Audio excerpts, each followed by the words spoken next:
Whenever I've advised that Americans consider leaving the United States as a way for lower taxes, greater freedoms, other benefits, some of the reactions have been that you can leave your high tax, low freedom state, you can leave California, you can leave New York, go to a red state, you'll have lower taxes, you'll have more freedom. Now, I've always pushed back on that because I figure if you're going to move somewhere, why not get the full benefits? Living in Texas means you still pay federal taxes. That's the big chunk of most people's tax bill. You're still paying Social Security. Your property taxes are higher. And by the way, your personal freedoms may be better, but you could probably have even more personal freedom somewhere else. But now, red states are starting to turn on people as well with higher taxes and fewer freedoms. I'm going to share with you one particular example that I believe could be just the tip of the iceberg.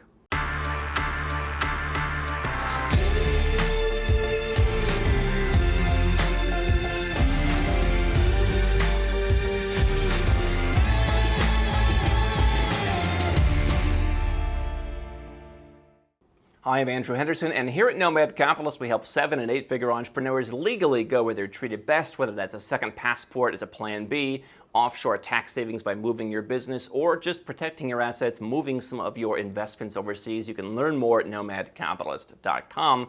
And today, I'm going to share with you the reliably red state of Arizona, the state where I spent the vast majority of my adult life before leaving the United States. A state I never thought would have voted for not only the Democratic presidential candidate, but have 2 Democratic senators and a majority of Democratic House representation in the U.S. House. And so what the headline is about Arizona is they have now voted in a 78% tax increase on so-called wealthy Arizonans. If you have moved from California to Arizona, if you have moved from another high-tax state to Arizona to lower your tax bill, and you make more than $250,000 a year if you're single, or $500,000 a year if you're married, then you are now going to have a big new tax. Now, how did this all happen? Because having lived in Arizona, I thought this was a pretty red state. But as more people get so sick and tired of the blue states, they're moving to red states, and they're reliably voting for Democrats who raise your taxes. There are becoming fewer and fewer places to hide. And it's interesting because I remember as a budding young radio entrepreneur, I had a radio business that I was starting up during the day, but I convinced a local radio station to let me come in and produce some shows. And I produced a morning show where one day Arizona's current senator, Kyrsten Sinema, came in, and she was running for a state House of Representatives, this low-level kind of Arizona House of Representatives, in downtown Phoenix, which is pretty liberal. And the host, who I became friends with over the years, said to something that she said, well, that sounds like communism. And she said something to the effect of, while giggling, what's so bad about communism? And she certainly changed. She certainly improved her image, or streamlined her image perhaps over the years. But I never thought that someone who would come in and say on the radio on a show that I was producing would say, what's so bad about communism, or something to that effect, would be in charge in Arizona, would be elected in Arizona. But she has been.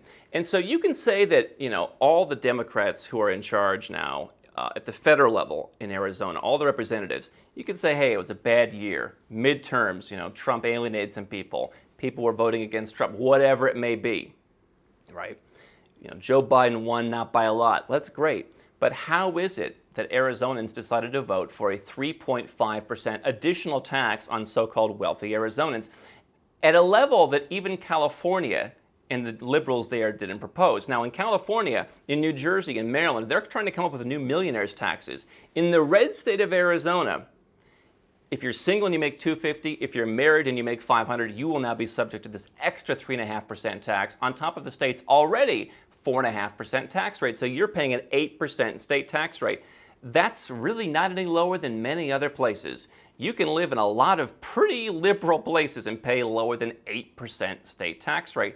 And so if you're making a couple $1 million a year, that state tax increase alone could cost you $100,000. Forget the fact that Joe Biden's tax plan wants to raise your top tax rate at the federal level 3 or 4%.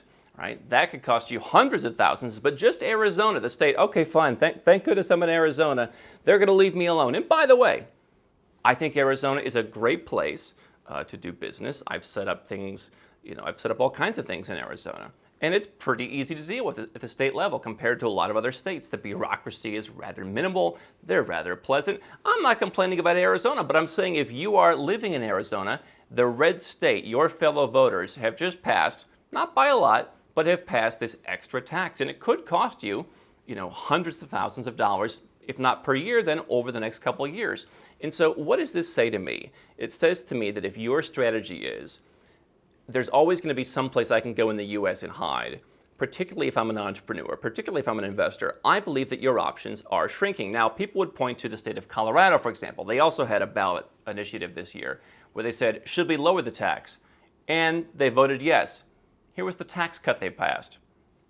From a flat 4.63% to, wait for it, 4.55%. The average Coloradan will save $37.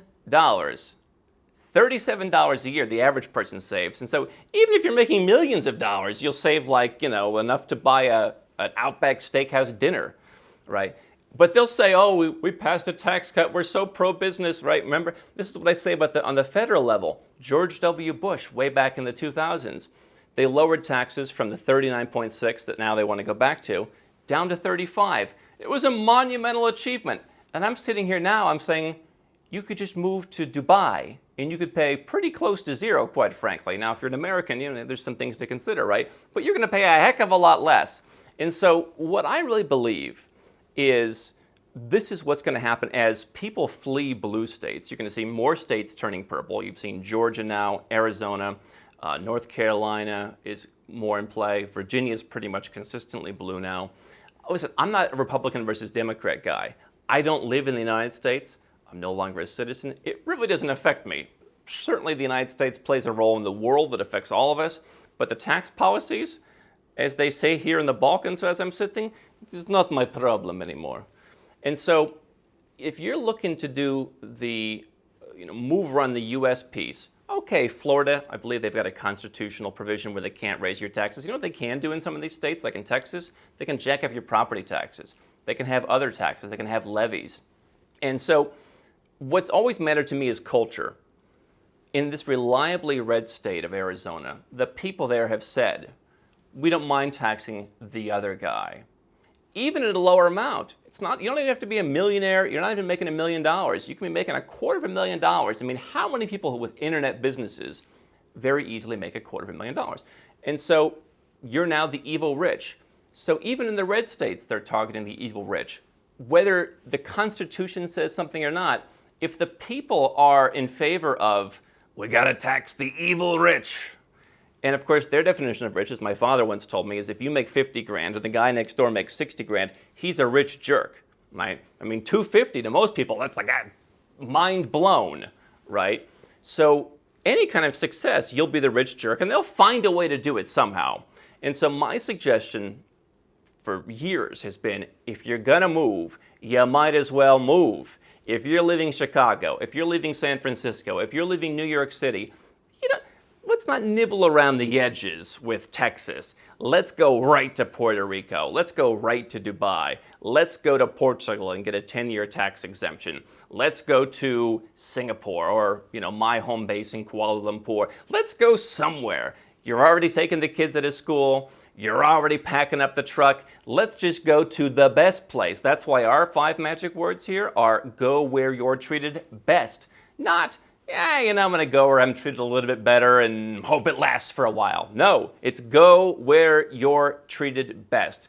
And I've been saying, and people who've been watching me from the beginning of time, all the way back to 2012, I've been saying that there will come a time when there will be nowhere left to go in the United States. There will come a time when the culture, which has become more and more toxic, more and more scornful towards wealth and towards successful people, there will come a time when it will turn against you even where you think it won't. I believe that this is just another example of that time coming. You've seen what has happened in 2020 with fewer freedoms, even in some of the red states. Now they're coming for your tax dollars. I think if you're going to move, if you're thinking of a way to reduce your taxes, go for it. Find a way. Watch our videos, read our articles at nomadcapitalist.com. Find out how Americans can benefit from legal tax havens, from living overseas. Cut your tax bill by more, increase your personal freedom, and don't rely on the people in your state not to vote you into having less money. How can Nomad Capitalist help you? 4 ways. Number 1, subscribe to our channel and click the notification bell to make sure you get our new video every day. Number 2, get a copy of Nomad Capitalist, the book. You'll learn a lot of my personal experiences over a dozen years of studying this stuff, as well as exactly some of the strategies that you can use to build your Nomad Capitalist plan. Number 3, if you're not sure where to start, but you want to come and learn from my team and I, you want to come and mingle with like-minded people, learn more about our live conference, Nomad Capitalist Live. It's coming up soon. And number 4, if you want some help right now because you've got a burning issue, you need something solved, you want to lower your taxes, get a second passport, or build the Nomad Capitalist lifestyle of your dreams, go to nomadcapitalist.com and click on Become a Client.